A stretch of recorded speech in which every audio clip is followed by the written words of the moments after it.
and I'd like to welcome you and say good morning to you. You really join us today on a very historic occasion. We have been offering this conference for 20 years, and the conference grew out of a very deep concern by this university about the need for remediation once we get the students. And so we felt that the best way to approach the challenge was to work with the surrounding community, with the schools, with the community, with our own faculty, and that together we could make some difference.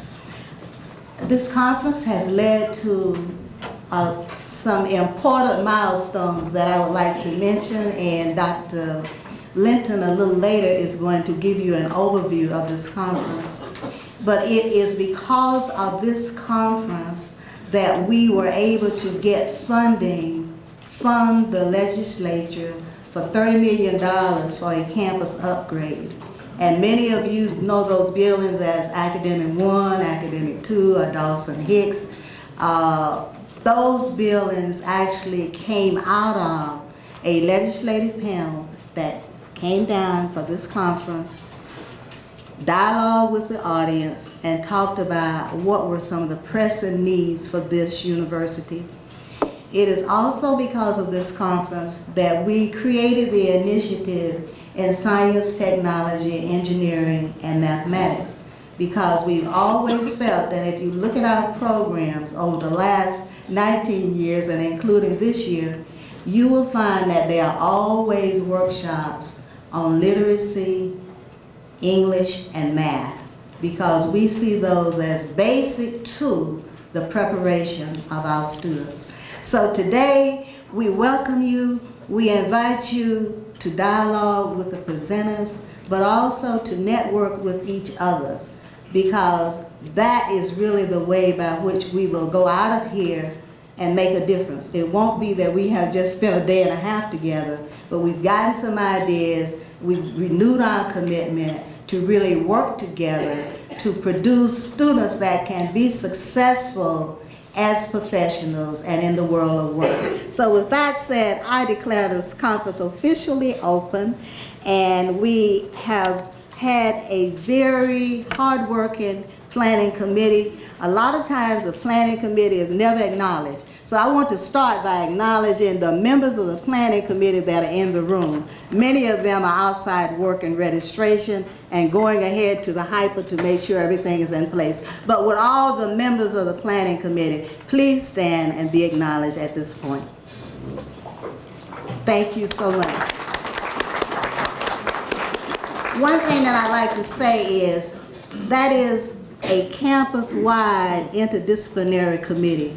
No one school, no one department, but the entire university comes together to make this program possible, and we so very much appreciate that. When we have an important meeting, we always feel at this university that we should hear from the head of the university. So it is now my pleasure to present our interim chancellor, Chancellor Calvin Johnson, to give greetings. Chancellor Johnson. To Vice Chancellor Benjamin and founder of this great conference, to our honored guests, to all of our faculty, staff, students, and visitors, and all of those that make up this wonderful audience this morning. I'm pleased to bring you greetings on behalf of the University of Arkansas at Pine Bluff, and to join Dr. Benjamin in saying how pleased I am to see you present here this morning, and to know that during the next day and a half you will be working in identifying models that work. Now, Dr. Benjamin briefly mentioned that the importance of this conference, and I joined Dr. Benjamin because models that work are those things that we often ask, if they are so good and if they work, why aren't we all using them? So as you meet here the next day and a half, I hope that you will place emphasis on those things that's working, get those things that will better serve us and better serve your schools where you are, and then let's go back and put them to work. I especially, Dr. Benjamin, too, want to commend and thank those members of this planning committee because Yes. I know how hard they work. I've had that experience, and I support the process, and I don't know if I've missed maybe one of the 20 conferences since they started, and I also believe that it's a fact that this is probably the second longest running conference on this campus, second only to the Rural Life Conference. I probably am correct with that. So you're to be commended for that. And I would like for you to give Dr. Benjamin a round of applause for her work and commitment. Thank you, Dr. Benjamin. Now to our guests and visitors that have come to join us, I want to say thank you. Thank you for bringing your resources. Thank you for sharing. And have you ever noticed how eagerly those individuals that's doing great things, how happy they are to come and share? So we want to appreciate them. So let's give them a round of applause as well. When this conference first started, and Dr. Benjamin, you might know that I believe that this is one of Arkansas's best kept secrets, this conference. If you're talking about things that work, look at this conference. I think this conference is a good model for the state of Arkansas. Thank you. 20 years ago, now Dr. Benjamin also mentioned the purpose and access, and I'm sure somebody else will do that, and I'll probably say something about that a little later. But when this conference first started, talking about access, and we were really concerned too about all those students in the Delta that did not have access to higher education and to P-12 schools that prepared them for college. We had approximately 3,200 students enrolled at this university. 20 years later, we're down to 2,455. So access now is even more important than it was then, because access will help this institution to meet state and federal accountability issues. So as we go through this process, please take it serious. But most of all, enjoy and find those things that will work best for you and share those ideas, and don't be bashful about asking others to share their ideas with you. So in closing, again, I say how pleased I am, how pleased we are to have you here, and best wishes for the next day and a half. Thank you. Thank you so much, Chancellor Johnson. Let me say that we are so fortunate to have him as our leader. He is so well credentialed. Many of you already remember that he was our dean for the School of Education, but his skills really caught the eyes of many. He would later join the legislature and become the chair for the House Education Committee. And not only that, he became the chair for NCATE, the National Association for the Accreditation of Teacher Education. So he is not just a person who has worked here at UAPB and in the Arkansas Delta. He has worked across this nation. So when he asks you to take a model that works and use it and interact, he's asking based on knowledge gained in many different audiences. And so thank you so much for that greeting. I see two of my colleagues that walked in after we got started, and in case they have to tip out to do other things, I'd like to acknowledge Vice Chancellor Pauline Thomas for Finance and Administration. Stand up. We need to see who keeps the money going around here. And Mr. Elbert Bennett, who is the coordinator for Student Affairs. He makes sure that our students are well taken care of, and we appreciate the fact that you would take time to join us. I mentioned to you the planning committee, and you know, every committee needs a cheerleader. I was talking to Dr. McClure a few minutes ago about a presenter that actually danced when she was doing her presentation. And the reason she was dancing, she was making an analogy. Do you have all of your people involved, or are some of them like wallflowers at the dance? Just stand up on the wall and watch what happens?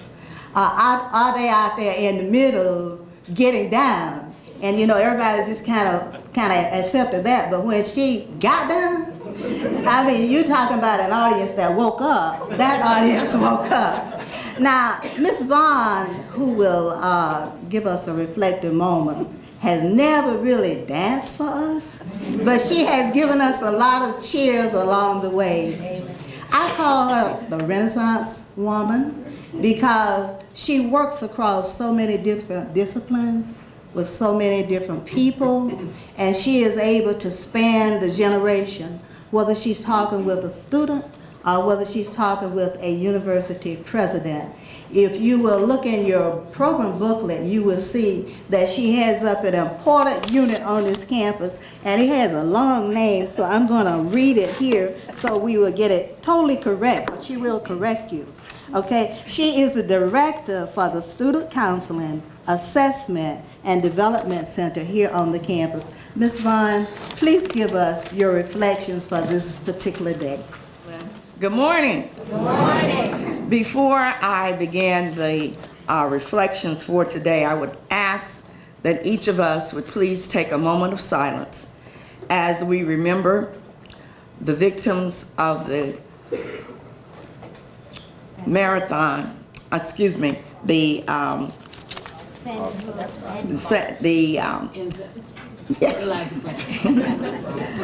I'll put my glasses on. Please reflect and please remember and give a moment of silence for the victims of the Boston Marathon explosions and this morning's, the latest, the city of West in Texas with their explosions and all others that we may not know of. But would you please take a moment of silence?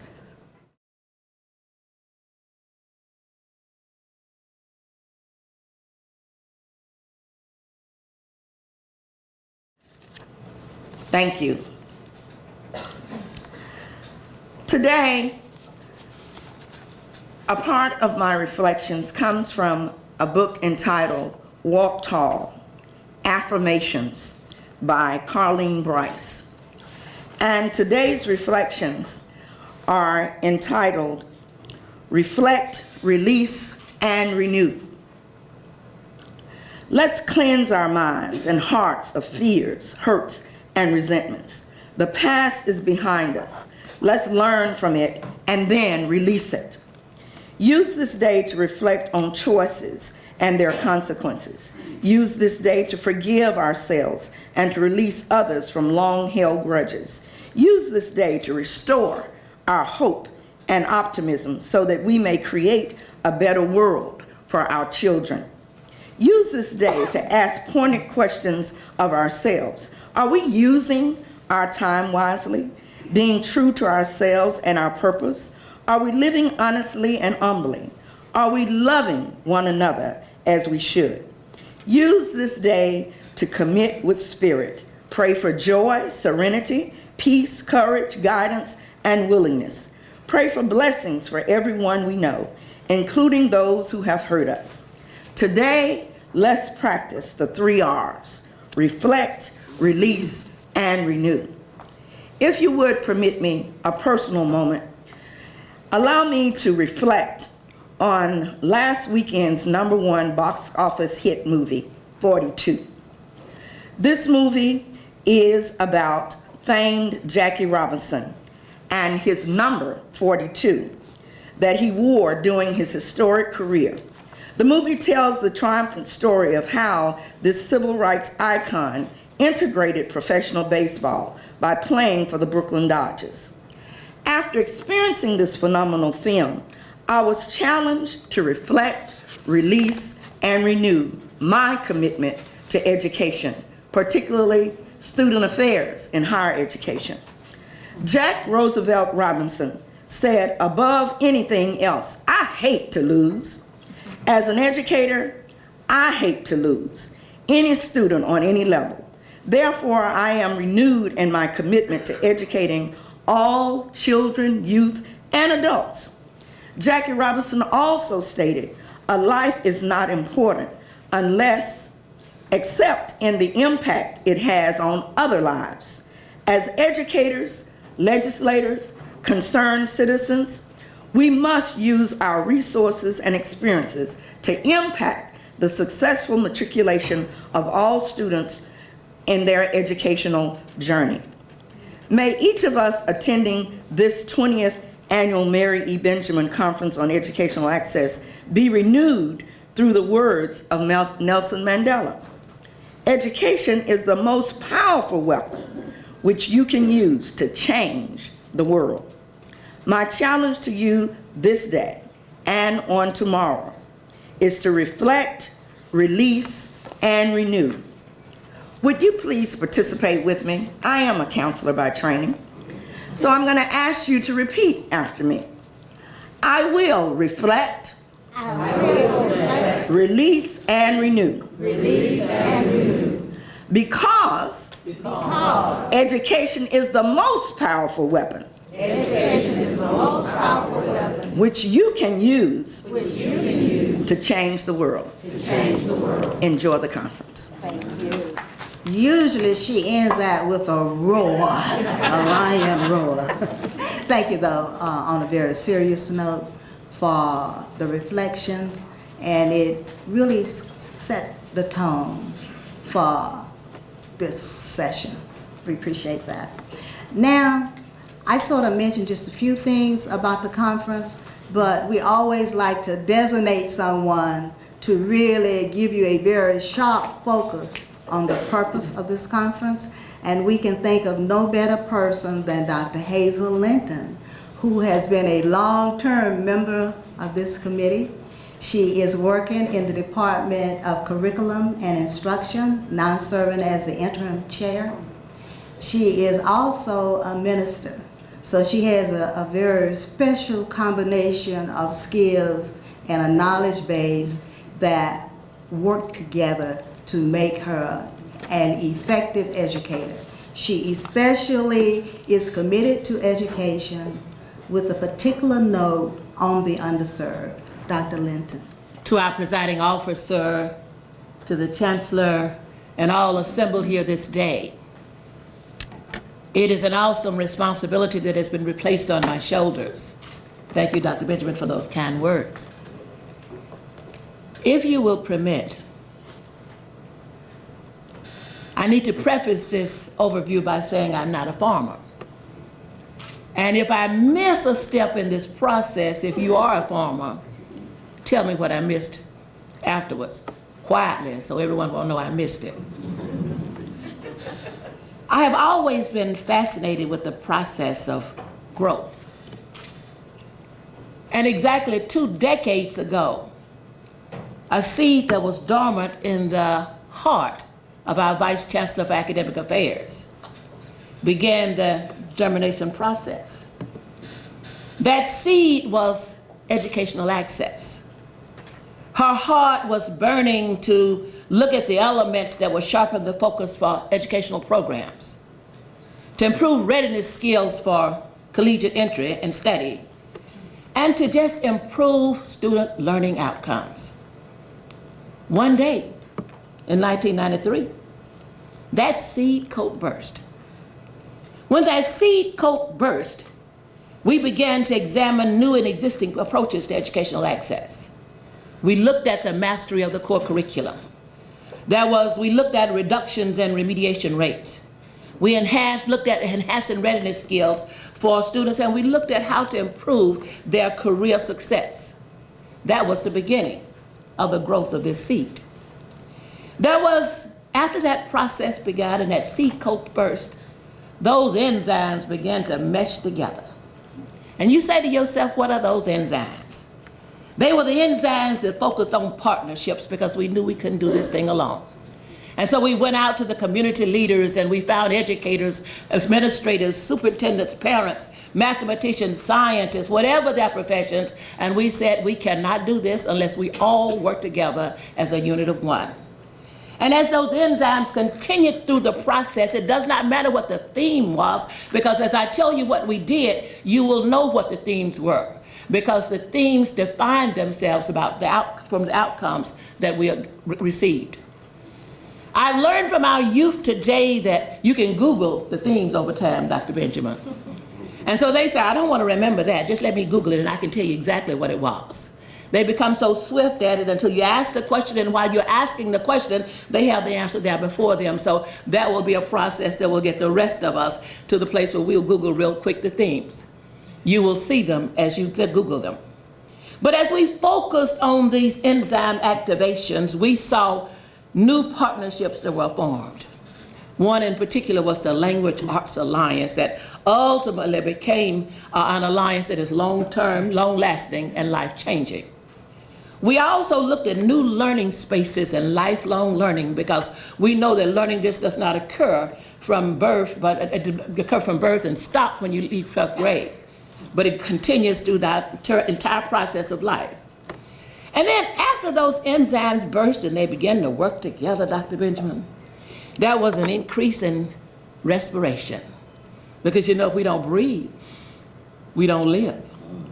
Once you stop breathing, you're gone. When we breathed in 1997, that's when the Language Arts Alliance was formed.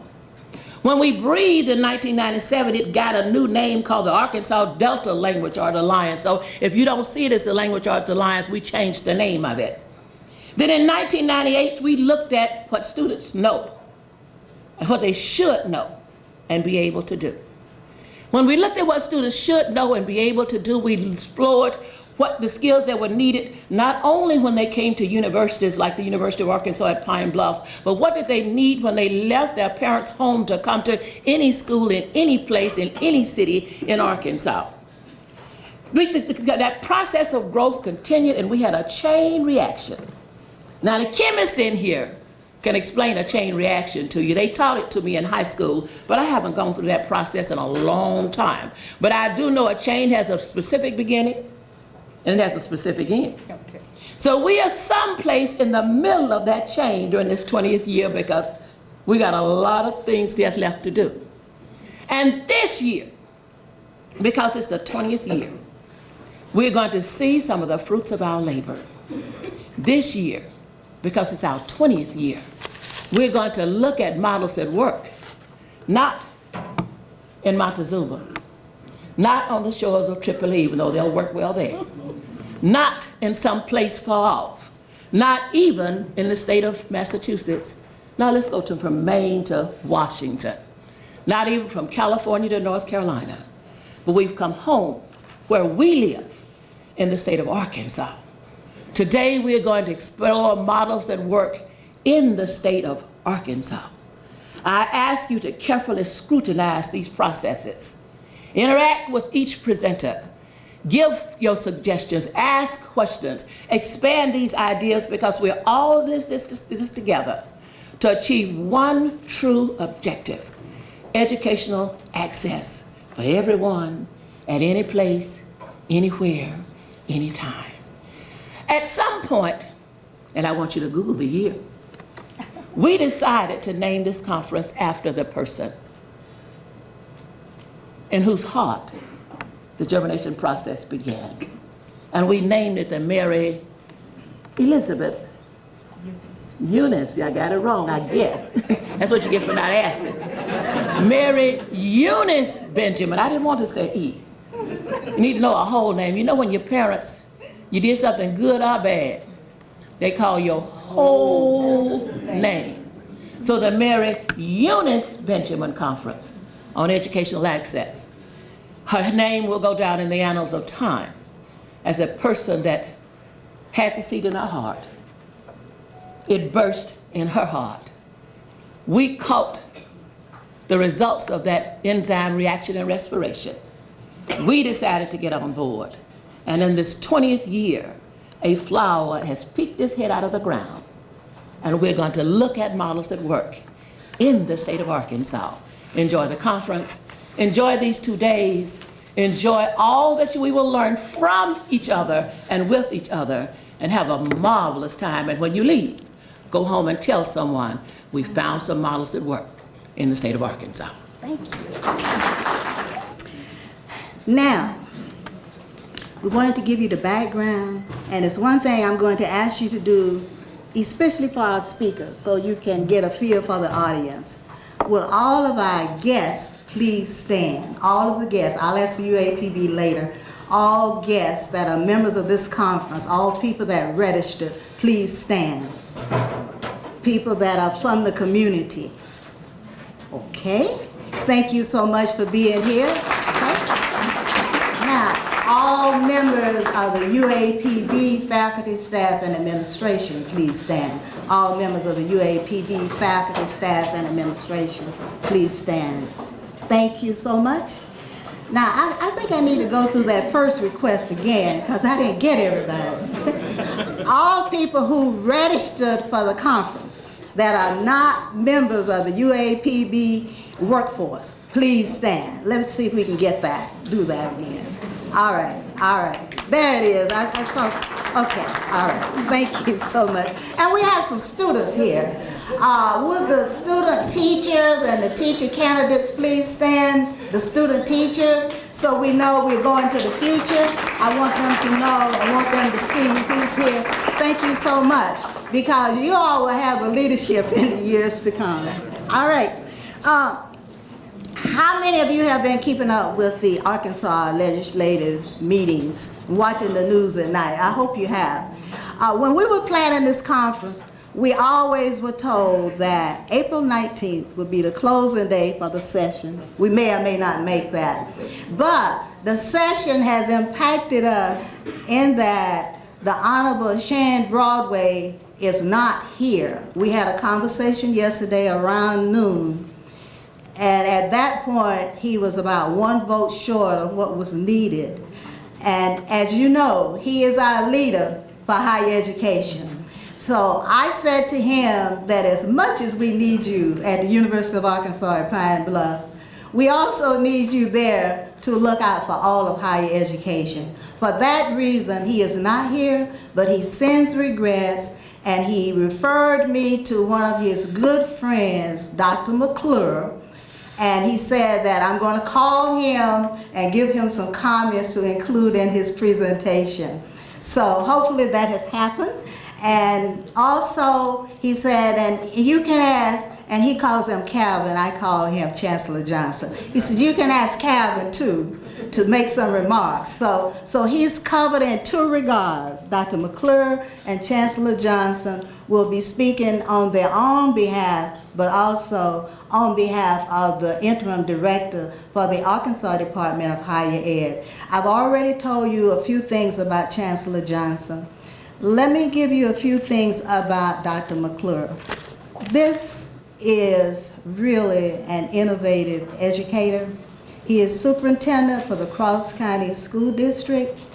His district, I believe in Arkansas, and he can validate this or change it as necessary, is probably the only district in Arkansas that has computers for K through 12 in all of the classrooms. His idea is that the students can learn, but they need to have relevant education, and it should be fun. For his innovations, he has received several awards, and one of them is being Superintendent of the Year in 2010, and at that time, he was the youngest superintendent to ever receive that award. On top of that, he was in 2010, his district received the 2010 Apple Exemplary Program Award, one of 12 in the United States of America. And he's been able to bridge to business.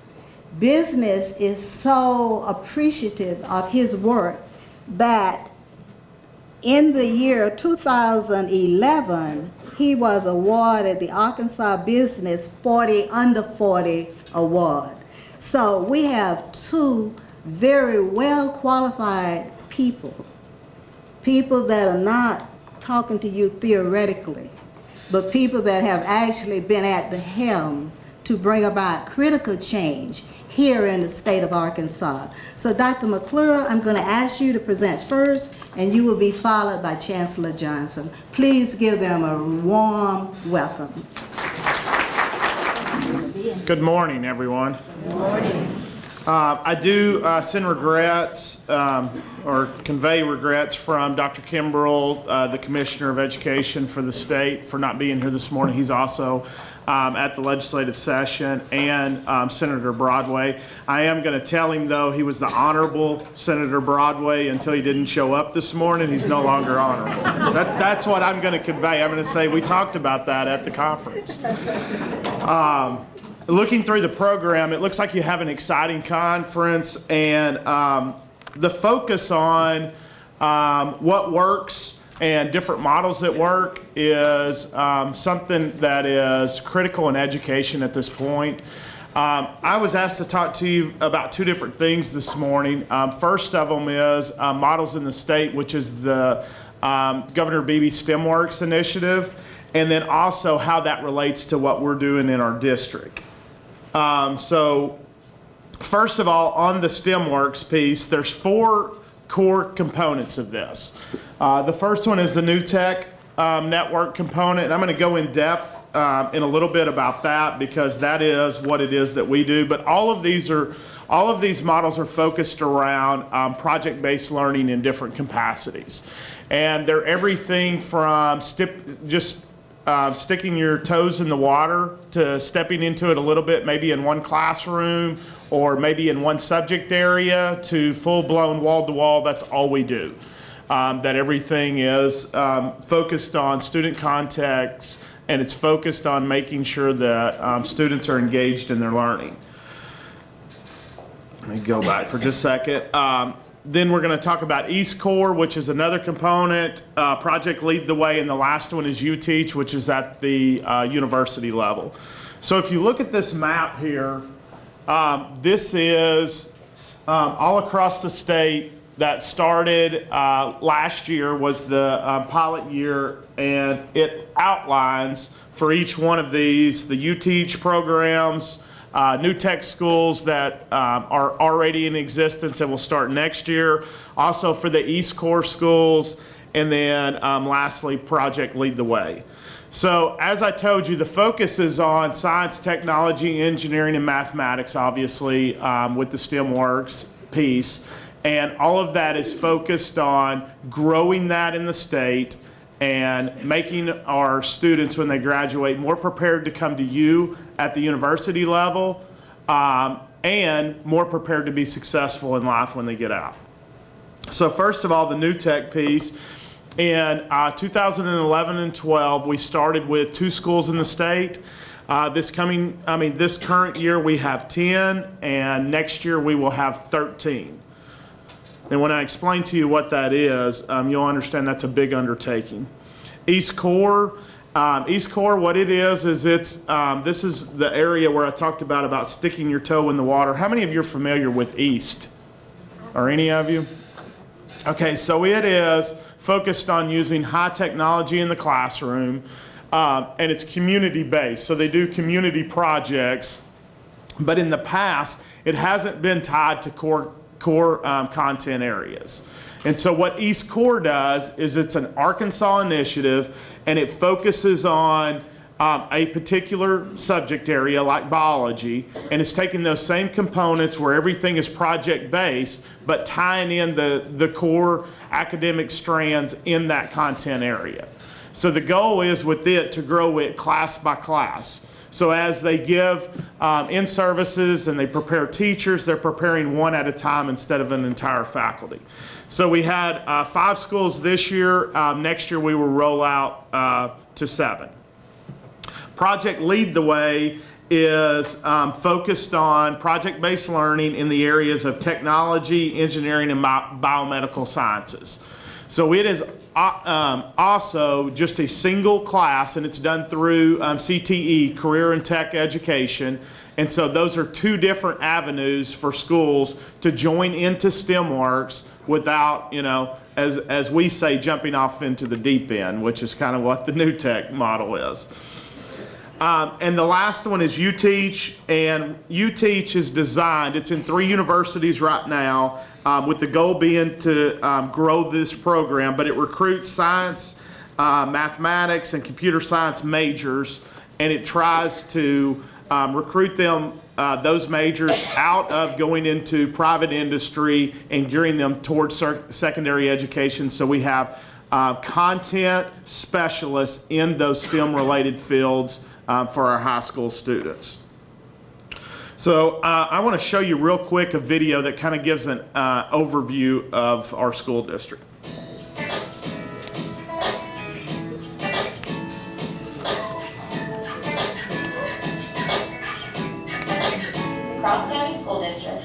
project-based learning and a one-to-one technology environment to ensure that student learning is contextual, creative, and shared. At Cross County Elementary Technology Academy, each kindergarten through 2nd grade student has their own iPad for class use. Teachers use iPad apps to both lead and supplement instruction and empower students to explore the available technology at their own pace.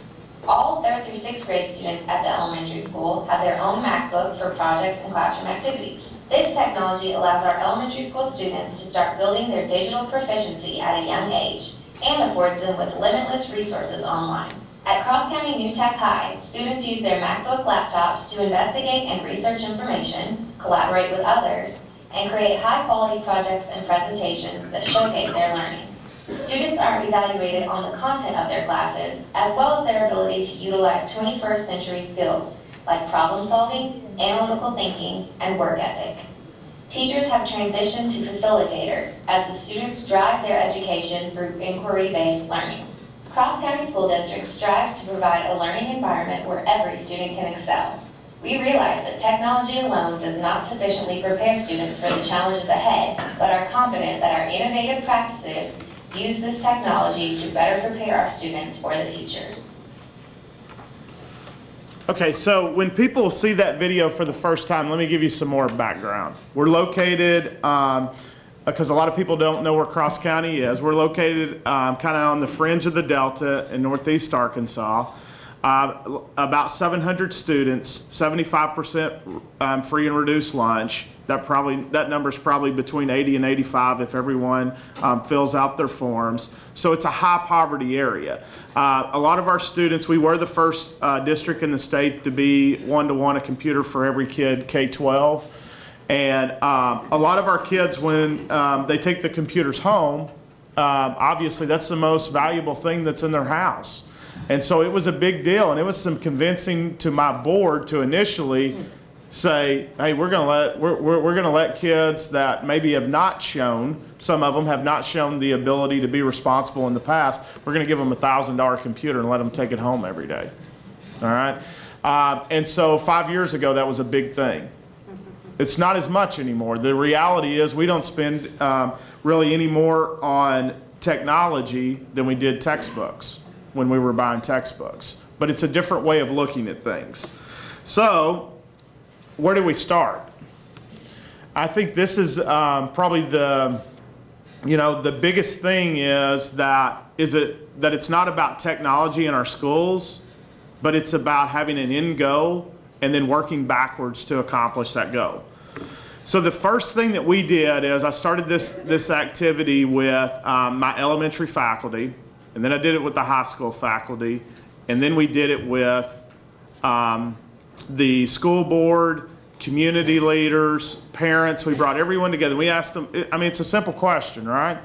If we take for granted and we say math and literacy skills, that's a prerequisite that kids, there's a fundamental level they have to be successful. But above that, what is it that they have to be successful when they get out? If you turn on the 6 o'clock news on any given day right now, we're dealing with the dilemma in America that over 70% of our college graduates are either unemployed or underemployed for the degree that they have. The reality is just having, when I was growing up, I was pretty much told that if I got a bachelor's degree, there was a level of attainment and a level in society that I was basically guaranteed for getting that. And if I got a master's, it was a little bit, that level of living would be a little bit higher. And if I went on and got a doctorate, it'd be higher than that. One thing that we've learned through this recession is that's no longer a reality. I mean, if you're not bringing value to the organization that you work for or that you work with, there's no loyalty anymore. People don't have jobs anymore. And so what we focused on with this question is we said above being able to do well on a bubble test, okay? We're saying that that's not enough, but we understand that our kids have to score well on tests. And so, for 5 consecutive years, we've continued to go up. But we have a saying that we talk about in our district with our faculty. We have to have kids do well enough on tests to be able to do what we believe is best for kids, because it's not about a test score. You know, when you look at it, I don't know if anybody in here has seen research, because it's come out in the last 2 days, if it has. The research that says if a kid is proficient or advanced on benchmark tests all the way through, that's indicative they're going to be successful in life. So what we're focusing on is get them more so than this. And, you know, a little perspective would be this. When you're on a plane, the pilot that is flying the plane, do you want that person to have just done well on the written exam when they took it? No. You want that person, if they're in a situation where they have wind shear, engine failure, or just some idiots trying to kick in the cabin door, that they can land the plane safely 100% of the time, even if it's landed in the Hudson River, right? I mean, that's really what we're looking at. So when we ask this question, and I'm just going to give you a minute because I'm short on time this morning, but I want you to think about this and just be reflective about this for a second. We're saying basic academic core content is a given. What above that do kids have to be successful when they get out? And I'm saying regardless of whether they're going to a junior college, they're going university, they're going straight to work, or they're going vocational, or they're going to the military. Because the reality is in K-12 public education, we have all 5 groups of those kids. Right? So how do we serve the needs of all of them? What are those skills? 1 minute. Just turn to your neighbor, or you can think to yourself, either one.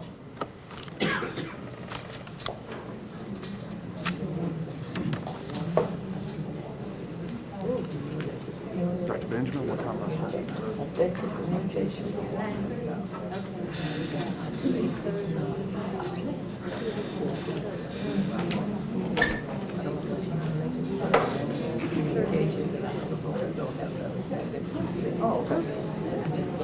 I just want to make sure that I'm not squeezing the guy that's coming after me. Okay. Okay. Thank you. Okay. So I'm going to bring you back real quick. Since that point in time when I did that locally in our district, I've done the same activity with school boards across the country, parents, teachers, state and federal legislators, and some of the CEOs of the biggest Fortune 500 companies in the world. Okay, and everyone essentially comes up with the same skills, and this is what they are. The first one was problem solving. Right? Some of you nodding your head and raising your fingers. Right? You were all over that. The second one is creativity.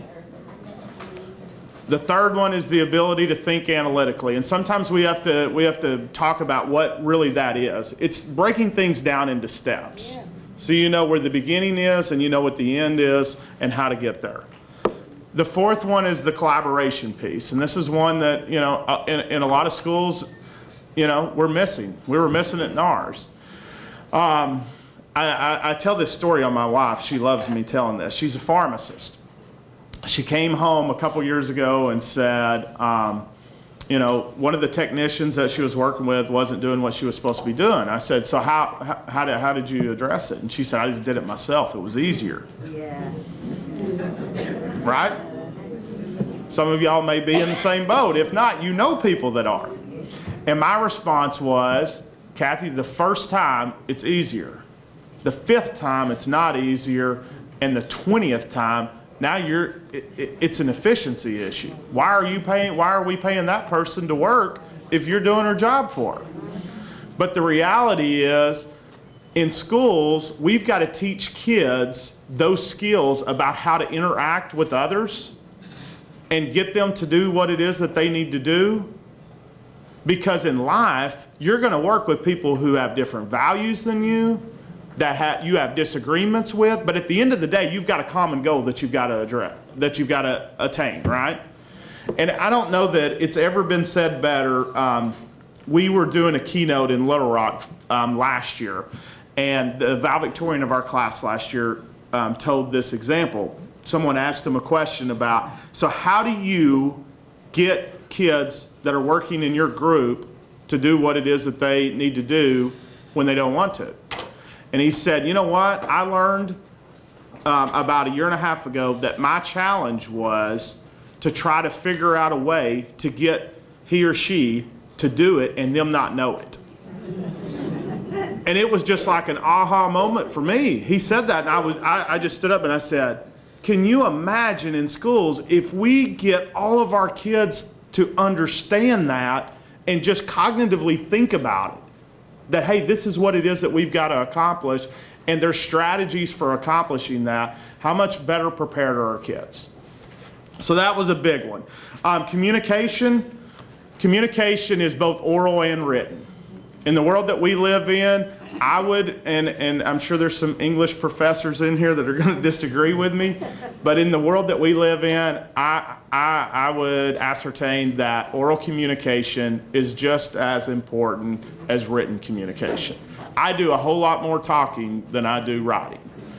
Not saying, I'm not taking away from the written piece and saying that's not important. I want to make sure that you understand that. I'm saying oral is, it's just as important as the written piece, and in K-12 Arkansas schools, we give 1 semester of it.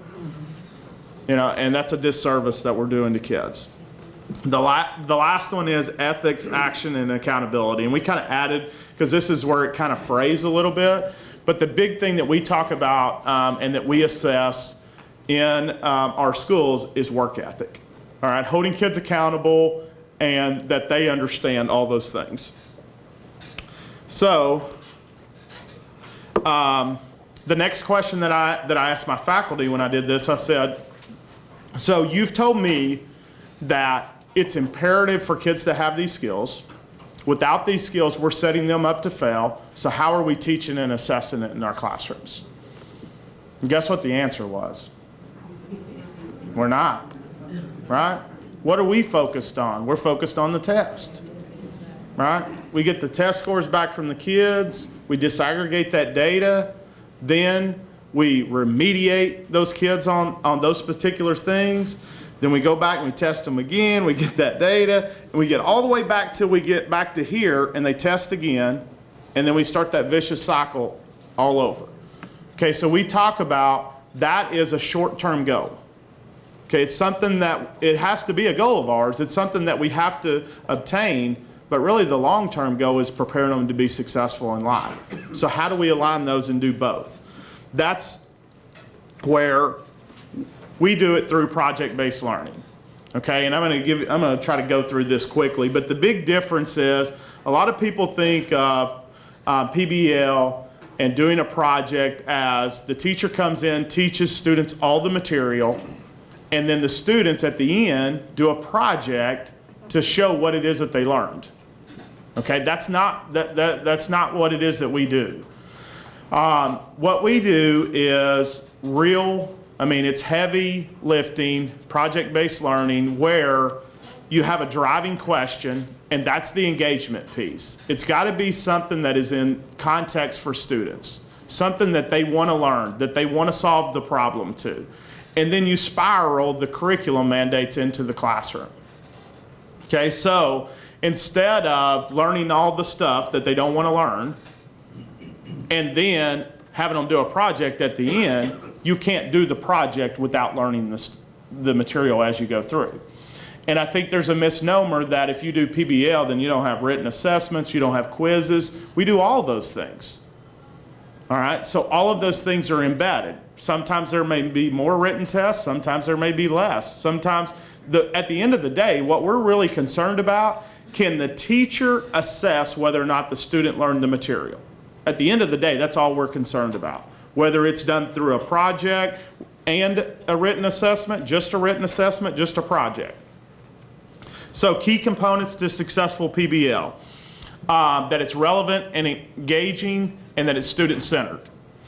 Okay, so this is one thing we had to talk to our teachers about initially when we went through this training to do this, is they wanted to focus on things that were relevant to them. This isn't about you, this is about the student. It doesn't matter if it's relevant to you, it's got to be relevant to the kids that are in your classroom. The second one is the project spirals around the curriculum mandates.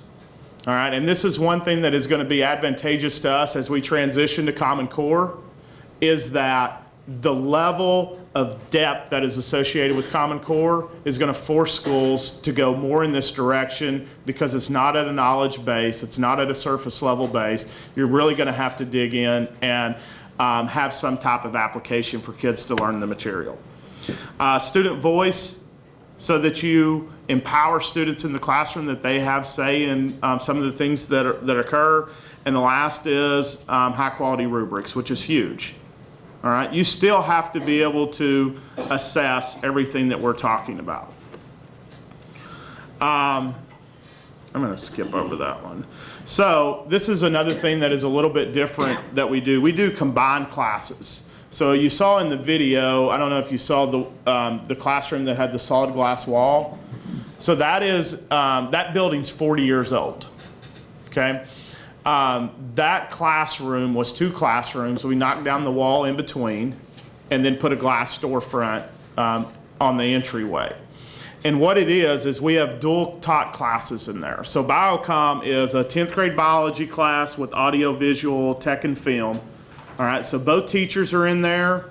There are up to 60 students in that classroom, and the project spirals the curriculum of both. And then we have American Studies, which is, and we do this with all of our humanities and English classes, so none of those are taught independently.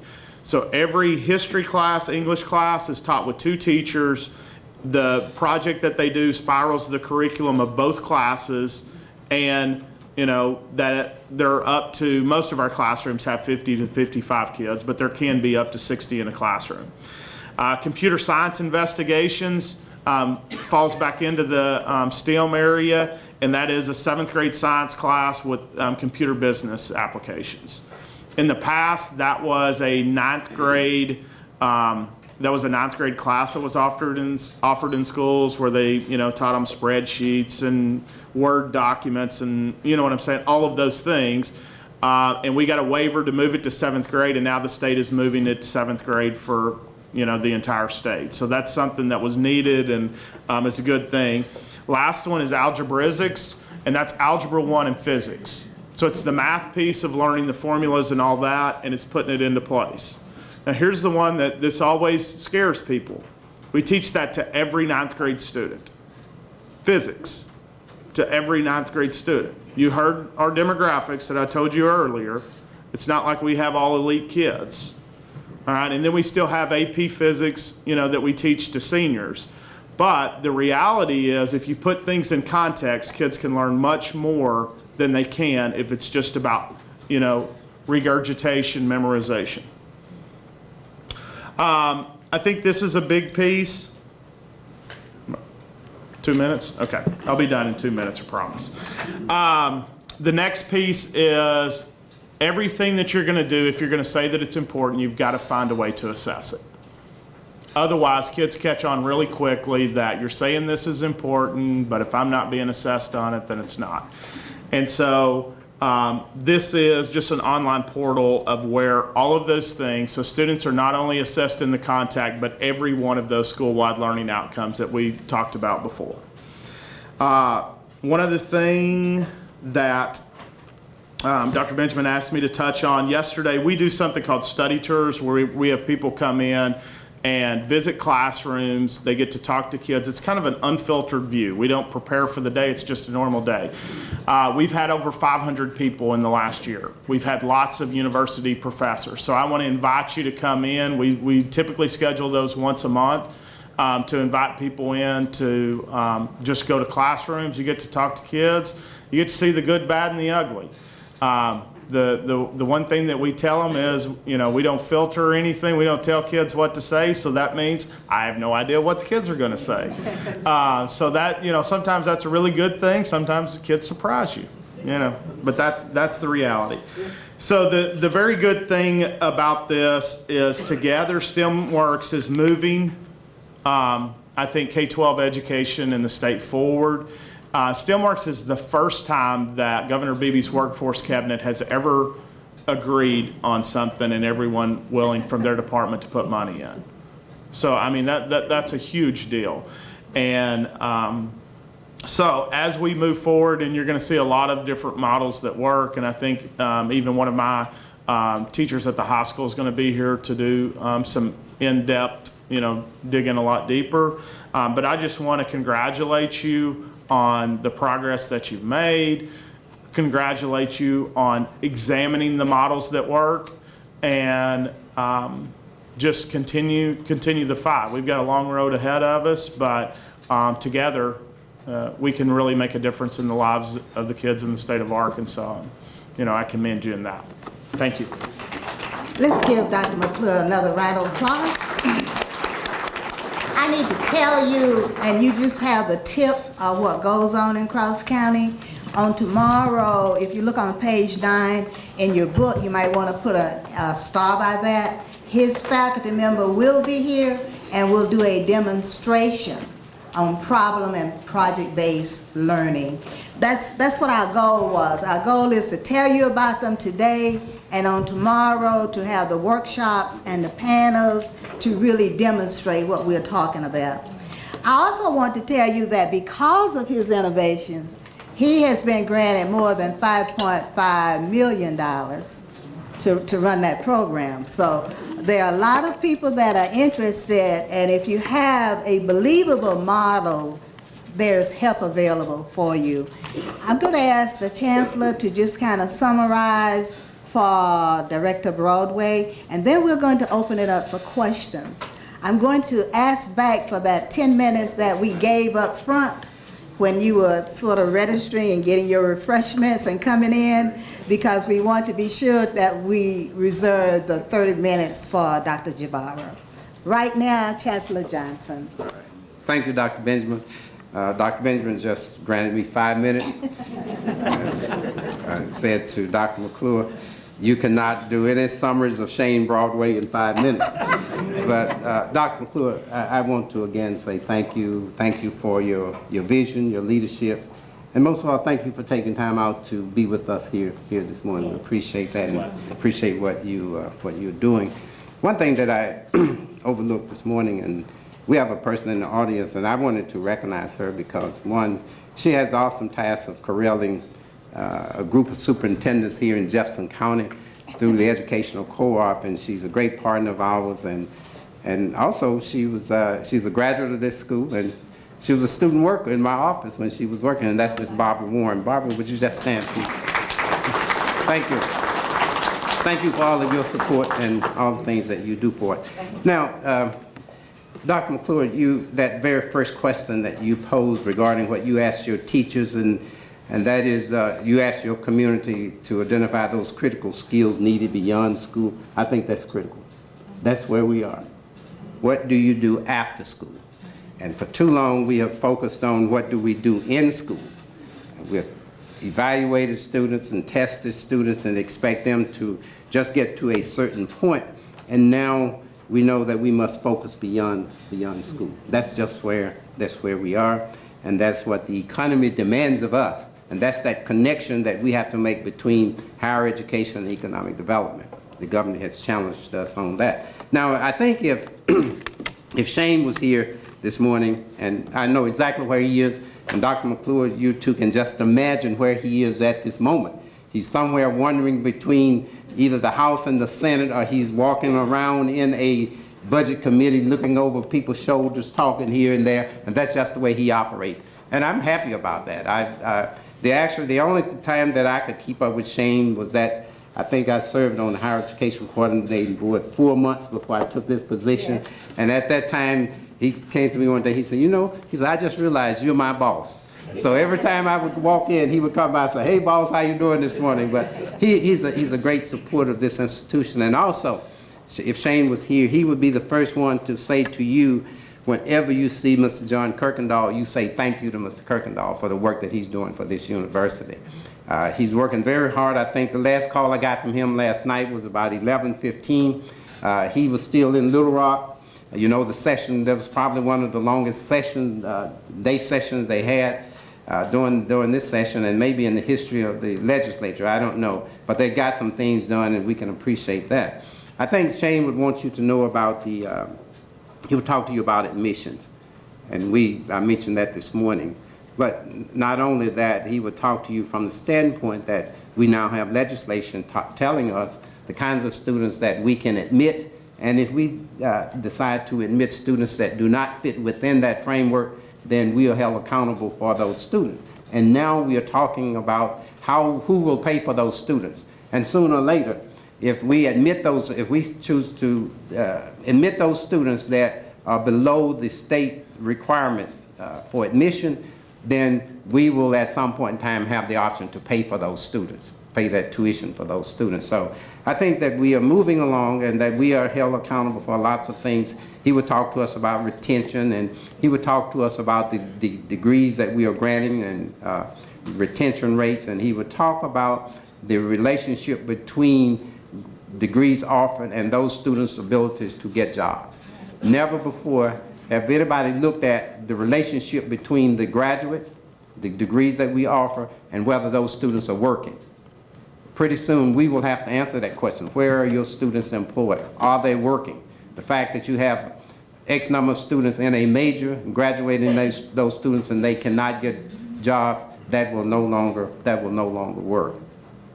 I think he would tell you about performance funding, and I think he would share a great announcement with you that I see Ms. Thomas shaking her head.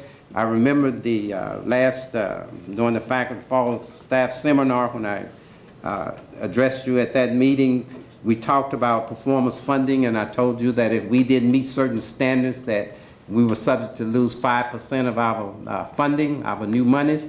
Well, I'm happy to report to you that the highest that an institution could gain by meeting those standards was a 10, and I understand that we made a perfect 10, so we will not lose any money. So thank you for your commitment there.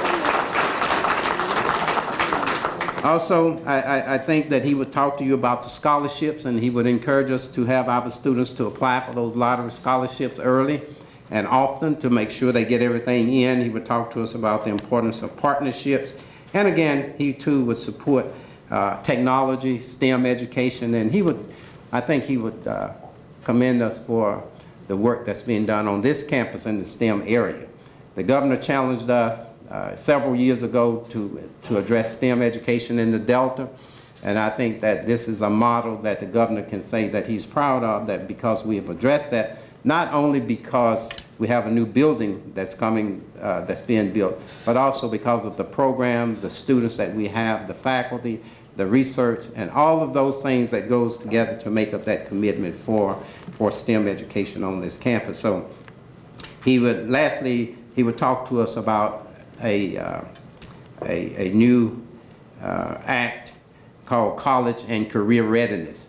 And Dr. McClure, this gets back to what you were talking about, because now legislators too are concerned about the fact that when students graduate high school, they need to be ready for college or some other career.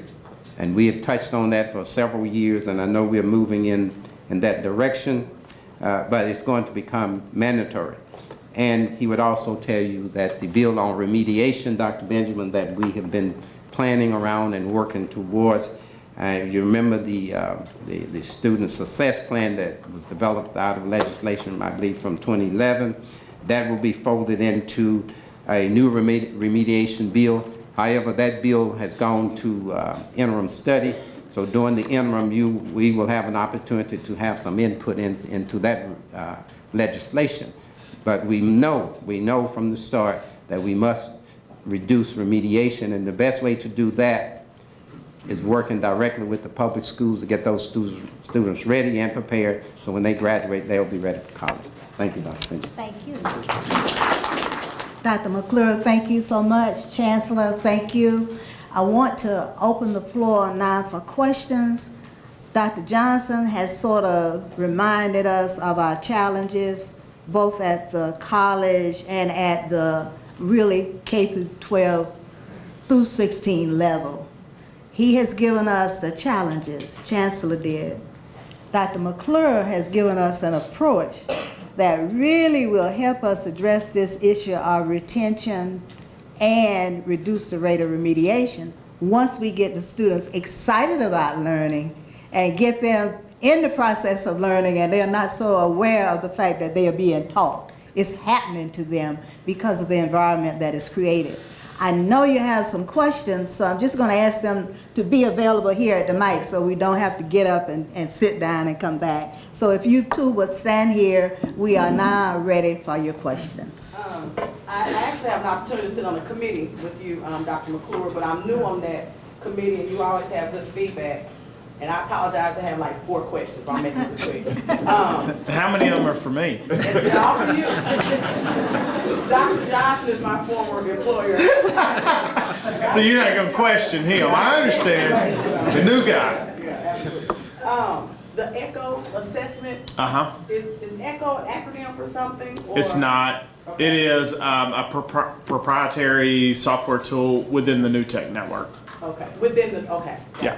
And then you talked about a waiver. Did you all do anything tied to like a conversion chart or anything? Yeah, initially we had asked for a conversion charter, which is essentially what it means is we're asking for some waivers for individual rules, but we're not an open enrollment charter.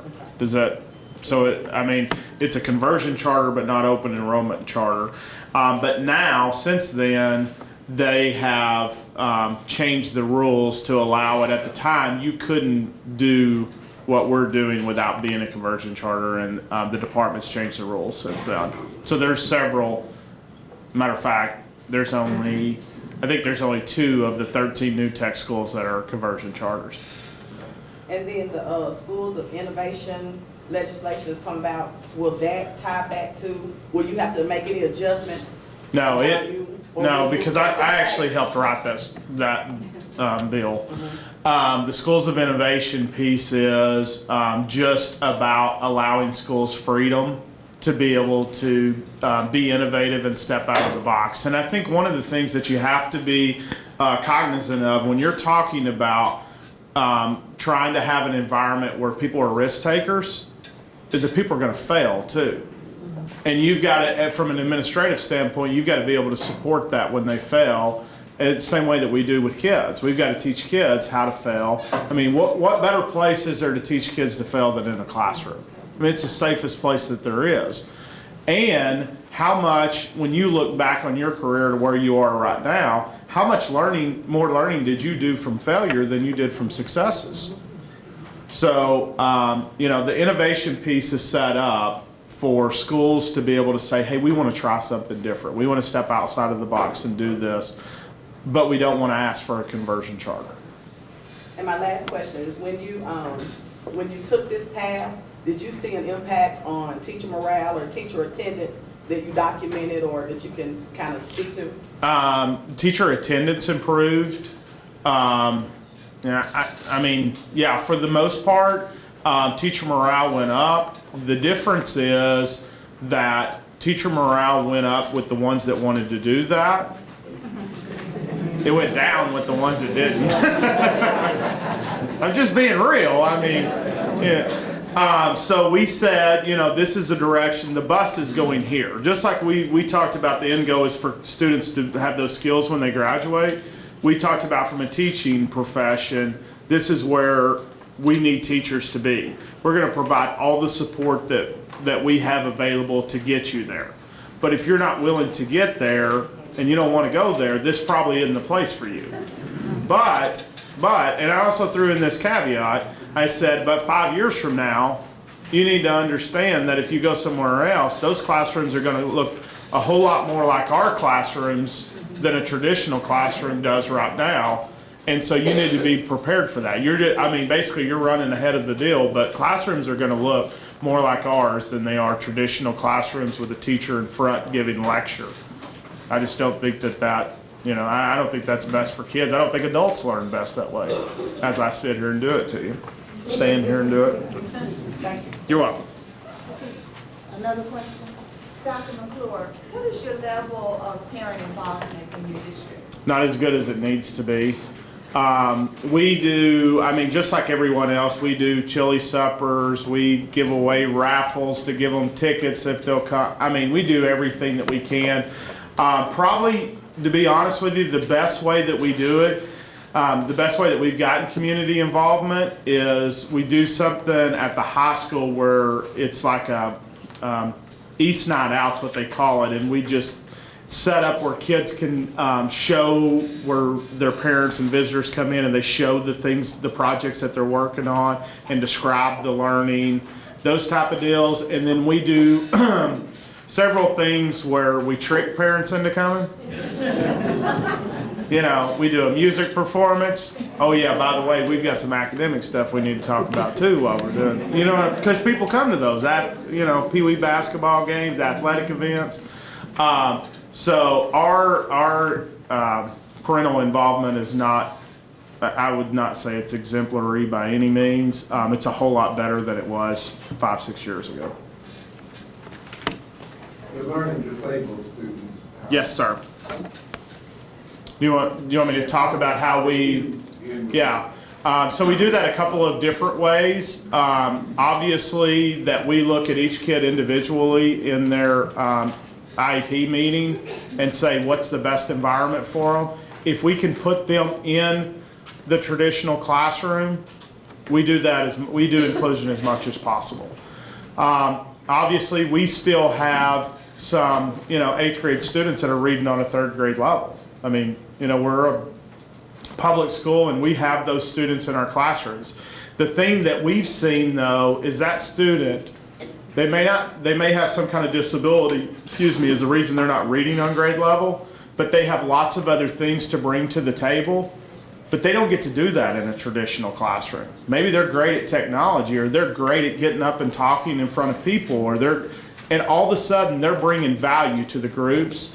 And so we've seen them improve across the board from the areas even where they're weaker, because now all of a sudden they're being valued by their peers in their classroom, where in the past, you know what I'm saying? Oh, that was the, you know, that was the kid that, you know, had to be pulled out of the classroom every time because they couldn't do what the regular class was doing. So, you know, some of them, we still pull them out for resource to support them, and then we'll put them back in like the English and social studies classrooms with support. I mean, everything's the same as far as modifications and all that, but I think one of the shining successes that that we have, and I think we have several, but one of the big ones is the self-esteem and the growth of special needs students. One other question right there. I wanted to know what the contact number was to come out and schedule a visit. If you will, and I guess I never got to that slide. My email address is matt.mclure, MCCLURE, @crosscountyschools.com. You can email me. If you've got an iPhone and you go to CCSD, we have an app. You can schedule a tour that way. And then the phone number is 870-588-3338. Can you put your email, please? Yes, matt.mcclure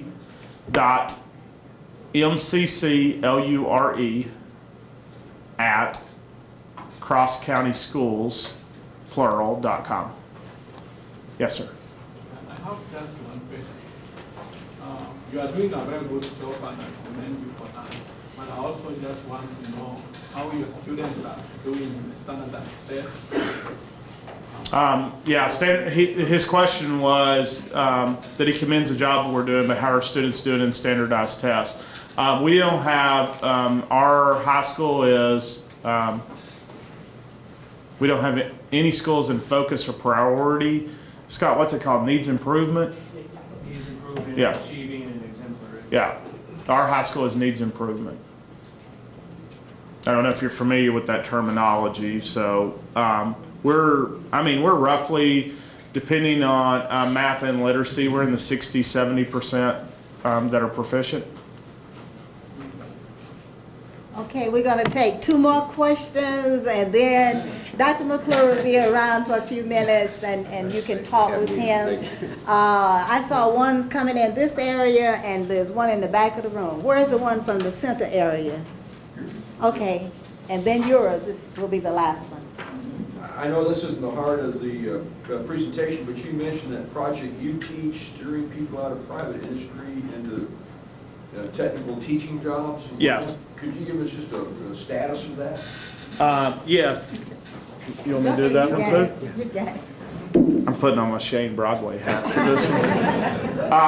UTeach is set up to attract people that are already majoring in science, math, and computer science classes, and to basically get them to stay in the major but to switch to secondary teaching, and then they provide the support with them as they transition into that role, and to where everything is industry related, so they're teaching it from a project-based perspective. But these are people that initially were going into those fields to go into the private industry, but they're trying to get them to switch. It started at UT Austin, and I can't tell you how long ago, and it's not only expanded to Arkansas, it's expanded to states all across the country. Okay. Okay, and the last question.